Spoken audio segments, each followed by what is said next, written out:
কিছু মেম্বার প্রধান মন্ত্রী কিছুই করছে না, সব জল শেষ হয়ে গেছে একদম। ভোটের সময় যখন আসছে না, আমি এ করবো ও করবো অমুক করবো তমুক করবো, কিছু নাই বলে বলে দিবে আর ভোট নিয়ে চলে যাবে, কিছু নাই বুঝলেন। মানে তখন বলবে যে আমি গরিবের দরদি সরকার, আমি সব কিছু করবো, আর যখনই ভোটটা পার হবে তখন কিচ্ছু ব্যবস্থা নাই। বসেছে জলের পাইপ, কিন্তু লাভ হয়নি কিছুই। পানীয় জল এখনো অধরা। তীব্র দাবদাহের মাঝে ব্যাপক জল সংকটে গ্রাম। মঙ্গলবার সকালে রাস্তায় বালতি রেখে বিক্ষোভে সামিল হলেন হরিশ্চন্দ্রপুর 1 নম্বর ব্লকের মহেন্দ্রপুর গ্রাম পঞ্চায়েতের আলিপুর গ্রামের মহিলারা। স্থানীয় সূত্রে জানা গিয়েছে, দীর্ঘ 18 বছর আগে মহেন্দ্রপুর পিএইচই থেকে অর্ধেক গ্রামে এবং 1 বছর আগে বৈরাট পিএইচই থেকে অর্ধেক গ্রামে জনস্বাস্থ্য কারিগরি দপ্তরের পাইপ বসানো হলেও বাড়ি বাড়ি ট্যাপ কল কানেকশন এখনও পর্যন্ত হয়নি। তীব্র দাবদাহে গ্রামের 3 শতাধিক পরিবার জল কষ্টে ভুগছেন। পানীয় জলের জন্য কখনো মাঠের সেচ থেকে, আবার কখনো অন্যের বাড়ি থেকে জল নিতে হচ্ছে দিনমজুর পরিবারগুলিকে। গ্রামবাসীদের দাবি, পিএইচই দপ্তর দ্রুত জল সরবরাহের ব্যবস্থা করুক, না হলে আগামী দিনে তারা ভোট বয়কট করবেন। আলিপুর গ্রামের সমস্যা এটাই, দীর্ঘ 5-7 বছর ধরে আমাদের আলিপুর গ্রামবাসীর জলের জন্য অনাহারে মানুষ অসুবিধায় ভোগ করছে। বারবার বিডিও সাহেবের কাছে বলা হচ্ছে, বিডিও সাহেব কোনো গুরুত্ব দিচ্ছে না। আমাদের গ্রামে জলের জন্য খুবই অবহেলার মধ্যে দিন কাটাচ্ছে। 5-7 বছর হয়ে গেল আমরা কিন্তু আলিপুর গ্রামে জল পাচ্ছি না।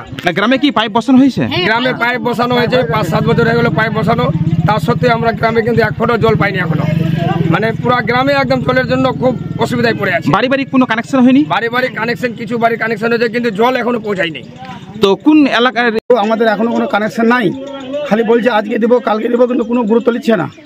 তো কত বছর ধরে আপনারা এইভাবে জলকষ্ট হচ্ছেন? 4 বছর কত হয়ে গেল, কোনো ব্যবস্থা নিচ্ছে না? কোনো ব্যবস্থা নাই। আপনারা কি জানিয়েছিলেন লিখিতভাবে? আধার কার্ড ভিঙ্গলে দিয়েছি, বলছে আলিপুর গ্রামে কোনো লিস্টের নাম নাই, কিন্তু আমরা আলিপুর থেকে গাঙ্গুর আমাদের বুথ আছে, আমরা ভোট দিচ্ছি, আমরা সব বুঝে দিচ্ছি, আমাদের কেন লিস্টের নাম থাকবে না? এটা আমাদের সরকারের কাছে বিশেষ অনুরোধ যে আমাদের এই পাড়াটার জন্য কেন কেউ ভূক্ষেপ করছে না। প্রায় পাশে মন্ত্রী আছে, মন্ত্রী কোনো ভূক্ষেপ করছে না। আমাদের মেম্বার আছে আমাদের গাঙ্গর বুথের, সেও ভূক্ষেপ করছে না। তাহলে আমরা কীরকম বসবাস করবো? এবার পানি যে আমাদের কষ্ট, আজকে এর কলের পানি, কালকে ওর কলের পানি, পরশু দিন মার্শালের বাঁধে যে ইগুলো চলছে ওখানকার একটা যে স্কুল আছে, এটা 10টা সাড়ে 10টার সময় খুলে সামান্য সামথিং কিছু নিয়ে আবার ফের বন্ধ হয়ে যায়। আমরা যে কাছে ওরকম থেকে যাই আমরা, বুঝলেন। তো আপনারা আধার কার্ড জমা করেছিলেন? আমরা গেছি, জমা করেছি, তো বললো যে আপনি ফোন করবো, আমি হয়ে যাবে। তারপরে আমরা খবর নিলাম, তো বলছে যে আমাদের আলিপুর বলতে কোনো গ্রাম নাই, যে ওরা জলের কানেকশন করবে। কে বলছে? বৈরাট পিএইচই থেকে বলছে? বৈরাট পিএইচই থেকে বলছে। আলিপুর গ্রামে তাদের লিস্টে নাম নেই? হ্যাঁ, লিস্টে নাম নাই।